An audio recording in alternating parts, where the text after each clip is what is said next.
अल्हम्दुलिल्लाहि रब्बिल आलमीन वस्सलातु वस्सलामु अला सय्यिदिल मुरसलीन अम्मा बाद फ़अऊज़ु बिल्लाहि मिनश शैतानिर रजीम बिस्मिल्लाहिर रहमानिर रहीम अल्लाहुम्मा अफ़्तह अलैना हिकमतक वंशुर अलैना रहमतक या ज़ुल जलाली वल इकराम सल्लु अलल हबीब सल्लल्लाहु तआला अला मुहम्मद सल्लल्लाहु अलैहि वसल्लम।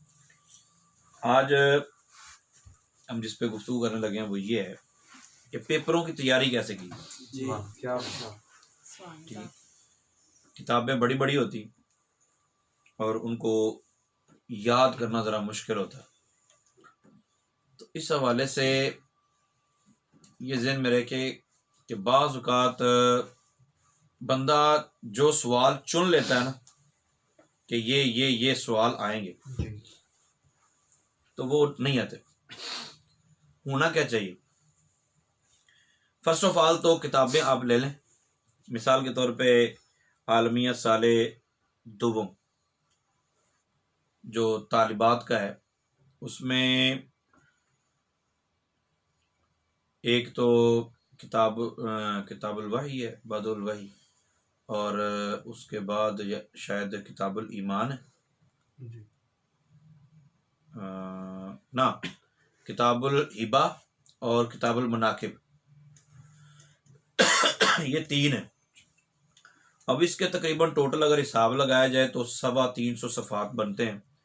अगर आप किसी भी बुखारी की शरह मतलब नेमतुल बारी ले लेते हैं तो इसके 350 के करीब करीब बनते हैं।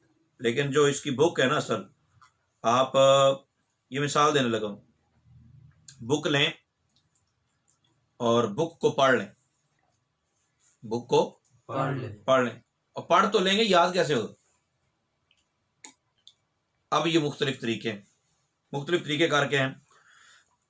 आप बुक लें, बुक को पढ़ें, बुक को पढ़ने के बाद आप उसमें से टेस्ट बनाएं। क्या बनाएं? टेस्ट।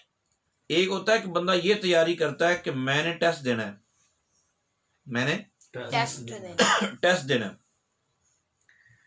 अच्छा, टेस्ट कैसे बनाना, ये भी मैं अभी उसका दूसरा पार्ट जब मैं करता हूं तो फिर मैं क्लियर करता हूं। टेस्ट बनाएं कि मैंने ये मतलब 50 हदीसें थी टोटल निसाब में, तो 50 हदीसों का टेस्ट बनाना मैंने। ये सवाल है, ये सवाल को हल करें, मतलब यूं करके टेस्ट बनाना है कि सामने वाला पास ना हो सके। 50 हदीसों में से आप उसके 50 सवाल बना लें। सवाल तरीकाकार क्या होना चाहिए? सवाल का तरीकाकार ये होना चाहिए कि सबसे पहले हदीस का तर्जमा, उसका इराब, ये पूछा जाए। आप कोई सी भी किताब ले सकते हैं। मिसाल के तौर पे ये नूरुल इज़ा है, नूरुल इज़ा किसी ने टेस्ट देना है, तो इसका टेस्ट देने का तरीकाकार क्या है? आप सबसे पहले इबारतें, मिसाल के तौर पे आपके पास 100 सफ़ात हैं, तो 100 सफ़ात के 100 सवाल आपने बनाने हैं। कितने सवाल बनाने? 100 सवाल बनाने। अब 100 सवाल जब बनाने हैं तो आपने सबसे पहले इबारत लिखनी है बगैर इराब के, और नीचे सबसे पहला क्वेश्चन ये होगा कि इबारत पर इराब लगाएं। ये सवाल बनाना आपने, इबारत पर इराब लगाएं। नंबर 2, इसका तर्जमा करें। नंबर 3, उसके अल्फाज निकालें मुश्किल और वो लिख दें। इन अल्फाज का मफहूम बयान करें। ठीक है। अच्छा, कोई एतराज हो सकता है उस पर, आपको पढ़ते पढ़ते आपके जहन में आया कि ये एतराज हो सकता है, तो या इस चीज की मुझे समझ नहीं आ रही, या आप पढ़ते पढ़ते आपको लगा ये चीज ना मुझे समझ नहीं आई, इससे पूछो ये बड़ा लिखता है कि नहीं लिखता, बस जिससे टेस्ट लेना है, तो वो सवाल लिख दें। तो गोया एक हदीस के नीचे या एक इबारत के नीचे 4 सवाल हो जाएं। ठीक है, उसमें 5-6 मुश्किल अल्फाज होंगे। तो इस तरह के आपने 50 मतलब टोटल जितने सफ़ात हैं आपके, ये जितनी हदीसें हैं, जितने पेजेस बनते हैं, उन तमाम में से हर एक के नीचे एक एक सवाल बना लें। एक एक सवाल बनाना है। अच्छा, लाइनें होती हैं 4-5, आपने एक लाइन का सवाल बनाना है। कितनी लाइनों को बनाना है? एक लाइन का सवाल बनाना है। और सवाल यूं बनाने हैं कि सामने वाला पास ना हो सके, इसकी ऐसी की तैसी पास हो गए दिखाएगा। टेस्ट यूं बनाना है। अच्छा, दूसरा जो मैं अहम तरीन जवाब देने लगा था कि हम लोग पता क्या करते हैं, हम टेस्ट बनाते हैं तो हम समझते हैं कि ये सवाल तो आ ही नहीं सकता किसी को, और बाद का सामने वाले ने वही याद किया होता। बाद का ये होता है कि हम तैयारी जब करते हैं ना तो हम कहते हैं ए आ सकता है, ये सवाल तो आ ही सकता है इम्तिहान में, वो नहीं आता। बात तो 5 साल पेपर तैयार, 5 साल पेपर से आपने सिर्फ पैटर्न देखना है कि पैटर्न क्या है, कि तरीकाकार क्या है। सवाल आपने खुद बनाने, कुछ भी नहीं होता। जो तरीकाकार आपको मैं बता रहा हूं, मिसाल के तौर पर 100 हदीसें, कितनी है? 100 हदीसें। 100 हदीसें आप पढ़ने में 3 घंटे लग सकते हैं, 4 घंटे लग सकते हैं। ठीक है, इब्तिदान पढ़ने में सिर्फ आपने पढ़नी है और आपको जो समझ नहीं है उसके सवाल बना दें, यार इसको हल करो। मतलब किसी से एग्जाम आपने लेना है। अच्छा, सवाल कैसे बनाए जाए, इसका हल क्या निकाला जाए कि जो आपने याद किया उसी में से पेपर आ जाए, या आप किसी से पेपर लेने लगे हैं तो जो उसने याद किया हो उससे हट के आप उससे सवाल कर। तरीकाकार क्या है? एक कपड़े वाले से मैंने पूछा था, एक कपड़ा लेने जाते हैं तो मैंने पूछा कि यार ऐसा होता है कि मैं मतलब मेरी अपनी एक नेचर है, मैं परचेजिंग करता हूँ, मैं परचेजिंग के लिए गया, मैंने कहा ये सूट आम में से हर एक का यही हाल है। जो भी परचेजिंग करने के लिए जाता है ना, वो आपके सामने 50 सूट निकालेंगे, आपको उनमें से 2 पसंद आएंगे, बाकी पूरी दुकान में से आपको कोई पसंद नहीं आया। मैंने पूछा कि आप लोग कैसे खरीदते हैं, मतलब आप लोग जाएं और सारे अपनी मर्जी के ले आए, तो यार ये भी अच्छा है, ये भी अच्छा है, ये भी अच्छा है, ये भी अच्छा है, ये भी अच्छा है, तो फिर आपकी मर्जी के मुताबिक हुए, हमारी मर्जी के मुताबिक तो नहीं हुए। तो आप किस तरह परचेजिंग करते हैं? तो जो उसने जवाब दिया वो बड़ा कमाल का था। उसने कहा कि हम अपनी परचेजिंग के 3 हिस्से करते हैं, इससे हटकर भी लोग करते होंगे, मुझे तो नहीं पता, खैर उसकी बात बताने लगा। उसने कहा हम अपनी परचेजिंग के 3 हिस्से कर लेते हैं। सबसे पहले वो परचेजिंग करते हैं जो हमें पसंद है और हमारे पास डिमांड है कि यार ये चीज तुम नहीं लेके आ रहा है, ये चीज तुम नहीं लेके आ रहे। डिमांड है, मारूफ है, ये चल रहा है कि ये कपड़ा पहना जाएगा, ठीक है, और हमें भी पता है, हमें भी अच्छा लगता है। सही, सब एक हिस्सा हम वो कपड़ा खरीद लेते हैं। दूसरा फिर हम एतबार करते हैं उस बंदे का जो हम बेचने के लिए बैठा होता है। सही हो, वो कहता है सर अब ये चल रहा है जी, सर इसकी बड़ी डिमांड है, सर मैंने भी ये बेचा है। आप भी जाते होंगे तो दुकानदार कहता है हमने घर में बनाए हैं सूट, लेकिन उसने जो घर में बनाया तो हमें अच्छे नहीं लग रहे होते, मुमकिन है। तो कहते हैं एक हिस्सा हम वो कपड़े परचेज करते हैं जो सामने वाले ने हमें एडवाइस देनी है कि यार ये ले लो, मेरा मशवरा है यार ये तो ले लो, तो यूं बिक जाएगा। सारे नहीं वही उठा लेते, एक हिस्सा वो उठाता है। उन्होंने कहा फिर एक हिस्सा जो रह जाता है, इसमें फिर हम गौर फिक्र करते हैं, या तो वो जिनकी तरफ तवज्जो ही नहीं जाती, हमारा दिल ही नहीं कर रहा यार ये नहीं बिकने, नहीं यार ये बिकना ही नहीं है, ठीक है, या लोगों को पहने देखा तो यार क्या तमाशा, ये कोई सूट है, ये कोई कपड़ा है। तो तीसरा हिस्सा हम वो परचेजिंग करते हैं जो हमें अच्छा नहीं लगता। जब तीनों किस्म के कपड़े ला के रखते हैं, तीनों ही बिकते हैं। कुछ हमारी नेचर वाले आ जाते हैं, कुछ उस बंदे की नेचर वाले आ जाते हैं जो वहां बेचने के लिए बैठा है, और कहेगा मल्लेदार पहने सानू नहीं चंगे लगते पे, तो वो भी लोग आ जाते हैं। तो क्वेश्चन आपने इस तरह बनाने हैं कि एक होता है कि आपको लग रहा हो कि यार ये सवाल बड़ा मुश्किल है, 3 हिस्से कर दें आप। 90 सवाल बनाने आपने या 100 सवाल बनाना है, तो 33 वो सवाल बनाने, आप कैटेगरी बनाएं उसकी, लिखें कि ये मेरी मर्जी के मुताबिक, कि मेरे ख्याल के मुताबिक ये सवाल किसी को नहीं आ सकते, लिख दें। और 33 सवाल वो बनाए कि यार अगर मुझसे कोई टेस्ट लेता ना तो ये सवाल लिखता, ये लिखता ना तो मैंने तो फौरन ही कर देना, ठीक है। इस तरह करके आप 3 हिस्सों में फिर जो वो 33 सवाल लिखे जो आप नहीं ऐ तो सवाल ही कोई नहीं था, ऐ तो यूं याद हो जाना है, मसला ही नहीं है, ऐ को पूछने वाली गल है। 33 वो लिखे। टोटल कितने पेजेस हैं वो देखने, किसी भी किताब के टोटल कितने पेजेस हैं वो लिखने, अरबी किताब की बात कर रहा हूं। फिर उसके ऊपर आपने उतने ही सवाल बनाने, उतने ही सवाल बनाने।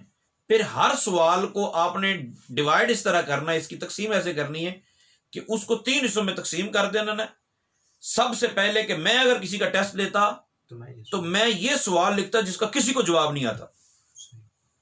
फिर दूसरा तरीकाकार यह है कि दूसरे कैटेगरी, दूसरे हिस्से के अंदर आपने वो सवाल लिखने हैं कि अगर मुझसे कोई ये सवाल पूछता ना तो मैं तो यूं मजे से जवाब दे देता। और तीसरे हिस्से में आपने वो लिखने हैं सवाल कि ये तो सवाल ना मुझसे किसी उस्ताद ने पूछने और ना मैं ही किसी से पूछता, वो भी लिख देना। ठीक हो गया। यूं सवाल बनाने आपने, जितने पेजेस है उतने सवाल।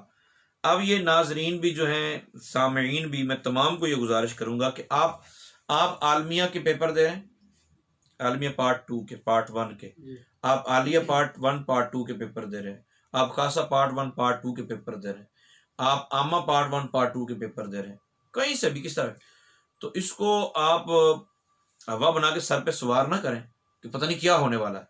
कुछ भी नहीं होने वाला। सर्फ नाव अज हज जरूरी, इसकी हर जगह जरूरत पड़ेगी। बाज़ औक़ात ये होगा कि आपको सिर्फ सर्फ नाव की वजह से ही आपको मफहूम समझ में आ जाएगा कि यार ये बात यहाँ बन रही है। ये अरबी किताबों के हवाले से बात कर रहा हूँ। तो आप लोग अभी से, आज से, मिसाल के तौर पे आज आपके पास, कईयों के पास महीना रह गया होगा, मतलब तलबा हैं तो उनका 1 महीना रह गया, तालिबात है तो उनके पास 2 महीने होंगे। तो आप मेरी बात अगर माने ना तो एक किताब को पकड़े, आज कल शाम तक उसके सवाल बना दें। जो रिकॉर्डिंग कल सुनेंगे वो आइंदा 24 घंटों के लिए, मतलब आप डिसाइड कर लें मैंने आज एक किताब को पढ़ के उसके सवाल बनाने। आप जरूरी नहीं है कि पूरी किताब, पूरा वो निसाब पढ़ लें तो फिर ही बनाए ना, आप पढ़ते जाएं। आपने एक पेज पढ़ लिया, आप हदीसों के तौर पर डिवाइड कर लें, आप पेजेस के तौर पर डिवाइड कर लें, आप तकसीम कर लें कि इतने इतने पेज है मेरे, ठीक है, और एक पेज पर से एक सवाल बनाना है, एक पेज पर से एक सवाल बनाना है। अच्छा, जरूरी नहीं है कि उसी इबारत के मुतल्लिक़ ही सवाल होगा। मिसाल के तौर पे मेरे पास ये नूरुल इज़ा है, तो इसका पेज नंबर है मेरे पास फसलुन फी तहर्री, ठीक है। अब इसमें 2 लाइनें हैं जी, 2 लाइनें।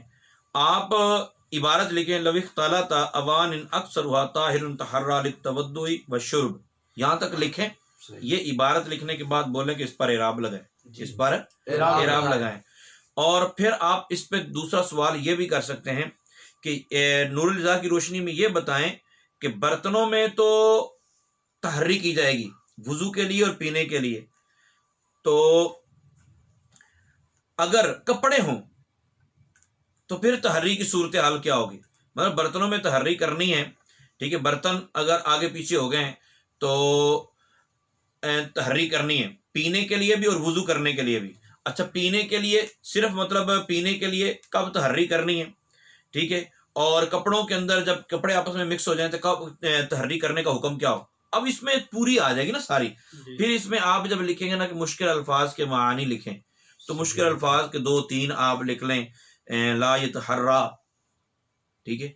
आप इसमें जो मुश्किल सीगे आपको महसूस होते हो कि अगर मुझसे कोई पूछ लेता ना, यार हो सकता है कुछ सीगा ही पूछ ले तो कमाल हो जाए, अगर सीगा पूछे, मुझे सीगा आता है तो लिख दें।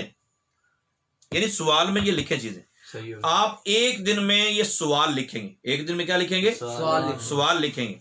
अच्छा, आप कहेंगे फिर मैं इसका जवाब कैसे तलाश करूं, तो जवाब देने में फिर 15-20 दिन लगे। नहीं, आपने सबसे पहले ये काम करना है। जो हमारे ग्रुप्स के अंदर ऐड हैं उनको भी गुजारिश है कि जो तरीक़ाकार मैंने बताया, इस तरीक़ेकार के मुताबिक आप अपने सवाल मुझे सेंड करें।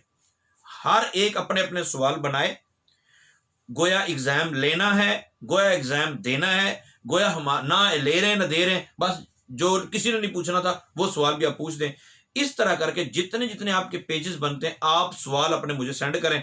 उनको याद करने का, उनको हल करने का तरीकाकार मैं आपको अर्ज कर दूंगा। सुभान जिस तरह 2 दिन के अंदर ये आप सवाल बना लेंगे, इसी तरह 2-4 दिन के अंदर इसके जवाब भी मिल जाएंगे। सुभान माशाल्लाह। मैं डेली मतलब मैं अपनी जो मेरी रूटीन है वो कमोबेश 70 से 75 के करीब करीब 70-75 ये उम्मूमन रूटीन ऐसी बन गई है कि एवरेज ये आती है 70-75 सवालों के जवाब मैं डेली देता हूँ। अब 70-75 सवालों के जवाब देता हूँ तो उसमें से तकरीबन 30 से 35 सवाल ऐसे होते हैं, ये राउंड अबाउट फिगर बता रहा हूँ, 30 से 35 सवाल ऐसे होते हैं जिनके लिए मुझे किताब दोबारा देखनी पड़ती है। अब किताब देखनी पड़ती है लेकिन मिल जाते हैं, फौरन मिल जाते हैं। हमारे मौलाना अदनान साहब जी जी। एक्टिव हो गया ना, हाँ जी माशाल्लाह गेम से हटके हो गए हैं। जी तो जिस तरह माशाल्लाह उसमें एक्टिव थे इसी अभी, तरह मतलब इनको पता चल जाता है ना, जी और ये बड़ी अच्छी बात है कि ये यूं खोलते हैं और इनको पता चल जाता है ये अच्छा। तो इस तरह सब ने ज़हन बनाना है, जी। ठीक है। तो आपको याद करने का तरीका मैं बता दूंगा। आपने सवाल, जिसने मुझे सवाल बना के सेंड कर दिए, समझो कि उसको हल भी मैं उसी तरह पेश कर दूंगा, लेकिन जो हल मैं अर्ज करूंगा ना वो मैं इंशाल्लाह अलग अलग क्लास, मिसाल के तौर पे आपने सवाल मुझे बुखारी शरीफ के सेंड किए हैं तो मैं बुखारी शरीफ की अलग एक क्लास बना दूंगा, और आपने मुस्लिम शरीफ के सवाल सेंड किए हैं तो मुस्लिम शरीफ की अलग एक क्लास बना दूंगा। इस तरह करके मैं कोशिश करूंगा कि 15-20 दिन के अंदर अंदर हर क्लास, हर दर्जे का एक एक पीरियड लेके ना, मतलब एक एक पेपर लेके, तो उसके ऊपर अपने चंद मारूजात जो है वो मैं पेश कर दूं, जिससे याद करने में आसानी हो। कि ये हमारे ऊपर सर पे चढ़ा होता है चीज़ें कि यार पता नहीं मेरा क्या होगा, मैं पता नहीं पास होऊंगा कि नहीं। कुछ भी नहीं होता, आप पास हो जाएंगे इंशाल्लाह। अच्छा, ये तो बात किताबें हो गई अरबी वाली। अब उर्दू वाली किताब का क्या करना है? जिस तरह सीरत रसूल अरबी है, जी तारीखुल खुलफा है, या निसाबुल मंतिक। नहीं, निसाबुल मंतिक असल में ये फानी की किताब ही है। इसका भी यही तरीका कार करना है, इसका भी यही तरीका कार करना है कि निसाबुल मंतिक उर्दू में है, लेकिन ये फानी की किताब है, ये हम किसी को समझा नहीं सकते ना, जी ये याद ही करनी है। तो इसका भी तरीका कार ये जो मैंने अर्ज किया, जी इसको सवाल बना के मुझे सेंड करें, मैं उसका अर्ज करूंगा। जी अच्छा, दूसरा ये है कि जो उर्दू किताबें मिसाल तज़किरतुल मुहद्दिसीन है, मुकदमा तफसीर नईमी, ये बच्चियों के लिए अर्ज कर रहा हूँ, या तलबा के लिए इस तरह की किताबें हैं, तो इसका तरीकाकार ये है कि आप उसको ना डिवाइड करें, सही उसको डिवाइड डिवाइड कर लें। करें। घर में बच्चों को बिठाएं, बीबियां घर में बच्चों को बिठाएं, दोस्त अहबाब अपना जगह ढूंढें। जगह ढूंढने का मतलब यह है कि आप किसके पास कितना टाइम सर्व करते हैं। 2-2 हो जाएं, तकरार के लिए 2-2 हो जाएं। व्हाट्सएप के ग्रुप्स बने हुए हैं, ग्रुप्स के अंदर आप मतलब ऐड हैं। बंदों वाला काम तो कोई होता नहीं, वेले ही होते हैं ना, सारे फजूल लोग बैठे होते हैं। तो उसका तरीकाकार क्या है? मतलब सीरत रसूल अरबी है तो सीरत रसूल अरबी के आप डिवाइड कर लें कि 15 दिन में सारी किताब क्लियर हो सकती है, उतने उतने पेज उसके करें। अच्छा, उसके जो पेज करें ना, उसको सारे लिख लें कि इतने इतने पेज आएंगे। अब उस पेज उतने पेजेस मतलब 10 पेज आते हैं, 10 पेजेस के अंदर आपने ये देखना है कि कोई डेट, मतलब इतने हिजरी का वाक़या, रमज़ान मुबारक के रोज़े कौन से हिजरी में नाजिल हुए, ठीक है, रसूल पाक सल्लल्लाहु अलैहि वसल्लम ने गज़वा बदर कब किया, कौन सी डेट। तो डेट्स याद करना मुश्किल होता है ना, वो डेट्स लिख के कोई ख़ास नाम होते हैं उनका इशारा दे के, तो इस तरह चंद चीज़ें लिख के ना उन 10 पेजेस को पढ़ें, और उसका खुलासा गोया आपने वो जो व्हाट्सएप का ग्रुप है ना, ग्रुप वालों को आपने सुनाना है, ग्रुप वालों को आपने सुनाना है। तो बात कर दे, मतलब 5 मिनट 10 मिनट का दर्स वो एक स्केच बना के ना ज़हन में, तो आप उनको सुना दें। अब होगा क्या, बात को आप गलत सुनाएंगे, ठीक है। अच्छा, उसको सुनाने, जब वो आप सुनाएंगे ना, तो बेहतर तरीका यह है कि आप सबसे पहले उसकी रिकॉर्डिंग करें, 10 मिनट की रिकॉर्डिंग करें। रिकॉर्डिंग करने के बाद उसको सुने, रिकॉर्डिंग करने के बाद उसको सुने। अब ये तकरीबन 1.5 घंटे का पीरियड है जी। ये मैं ज्यादा बता रहा हूँ। 1.5 घंटे के अंदर आप पहले उसको पढ़ेंगे, फिर उस ज़हन में खुलासा बिठाएंगे, और फिर आप उसको सुनाएंगे। अच्छा, अगर आपके पास टाइम नहीं लगता सुनने का, तो आप उनको सुना दो और बोलो यार जहां गलती महसूस करो मुझे बता देना। सही। और अगर ग्रुप बना हो ऐसे ही दोस्त अहबाब का जो क्लास फेलोज हैं जी। तो जो पढ़ नहीं सका वो सिर्फ सुन के उसको समझ आ रही होगी, वाह। सुन के समझ आ रही होगी, और जहां उसको महसूस होगा ये गलती कर रहा है तो वो बताएगा। जी तो ये भी एक तरीका कार है। अच्छा, ये कौन सा टाइम जो आपको बच पाएगा? मिसाल के तौर पे आप गाड़ी में सफर कर रहे हैं, यहां से जामे जाते हो 15-20 मिनट लगते हैं, जी आप गाड़ी में सफर कर रहे हैं, हैंड फ्री आपके पास होती है और इस्तेमाल करते हैं आप, पता नहीं नाते ही सुनते होंगे, जाहिर है ये तकरीरें सुनते होंगे, तो फिर आप तकरीरें और नाते रोक दें, वही सुने आप जो आपने रिकॉर्ड किए या किसी ने रिकॉर्ड करके सेंड कर दिया। अगर 4-5 दोस्त आप मिल जाते हैं तो सीरत मुस्तफ़ा जो है या सीरत रसूल अरबी, उसके आप 10 पेज तकसीम कर लें कि यार तूने 10 पेज का खुलासा बयान करना, तूने 10 का, तूने 10 का, तूने 10 का, तो उसमें से भी ये जो चीज़ें खास खास होती है ना कि डेट, ठीक है, टाइम, दिन, ये चीज़ें कन्फर्म करके वो बयान करे, ठीक है, बाकी उसको सारे सुन लें, जो आप बयान करें वो दूसरे सुन लें। तो इस तरह करके जो आपका टाइम होता है, मिसाल के अजान में हुई, अजान हुई तो अजान के वक्त आपको मस्जिद में होना चाहिए। अजान के वक्त कहाँ पे होना चाहिए? वुजू करके, अजान होते ही आप मस्जिद में पहुंचे, वुजू करके बैठ जाएं, ठीक है, आपके पास टाइम है, ठीक है, तो आप वो सुने, जो बयान हुआ है वो सुन लें। आप बयान मतलब पढ़ सकते हैं, उन 15 मिनट में आप पढ़ भी सकते हैं। मिसाल के तौर पे हम पढ़ने को तैयार भी नहीं होते ना, हम पढ़ेंगे तो 15 मिनट, 15-20 मिनट तो आप हर नमाज के अंदर आपको मिल जाएंगे ना, 15-20 मिनट, वो टाइम आपका ऐसा होता है कि आप उसको सिर्फ और सिर्फ ज़ाय करते हैं। ज़ाय मीन के पढ़ने के हवाले से बहुत अच्छा, उसको और भी अच्छे तरीके से सर्व किया जा सकता है, लेकिन आप मतलब कोशिश ही नहीं करते ना। ये टाइम जो होता है गाड़ी में सफर करने का, बाइक पे सफर करने का, मतलब कान में लगाई हैंड फ्री, तो 15 मिनट का अगर क्लिप अगर किसी ने सेंड किया है उसको सुन लें। रिक्शे पे बैठे हैं तो तब भी हैंड फ्री कान में लगी है तो सुन लें। मोबाइल का यूज आप अच्छा कर लें, भाइयों को बैठा लें, घर में दर्स शुरू कर दें, मुख्तलिफ जहां बैठे हैं उनको बात बताएं, यार आज मैंने ये पढ़ा है, तो अगर तो बंदे का पुत्र होया तो सुनने वाला तो सुन के सुनता बैठा सुनता रहेगा, नहीं तो नहीं थी।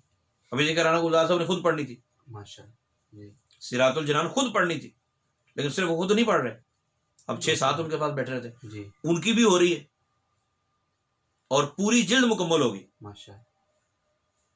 तो आप अपने वक्त को कीमती बनाएं, टाइम को जाया ना करें। यहाँ बैठे रहते हैं, मतलब अभी मैंने सबक शुरू करना है तो आप 5-10 मिनट जो आपको मिल गए बैठे रहेंगे, क्या हो रहा है, बस वेले बैठे, क्योंकि अब तो टाइम ही है ना। तो इस तरह अपने टाइम को जाया ना करें। वक्त बहुत थोड़ा है, जिंदगी का वक्त भी बहुत थोड़ा है, तो यूं तरीकाकार अपनाएं। इंशाअल्लाह अज़्ज़ व जल आपको फिर भी अगर कोई प्रॉब्लम होगी तो मैं हाजिर खिदमत हूँ। अल्लाह ताला अमल की तौफीक अता फरमाए। आमीन। आमीन बिजाहिन नबी।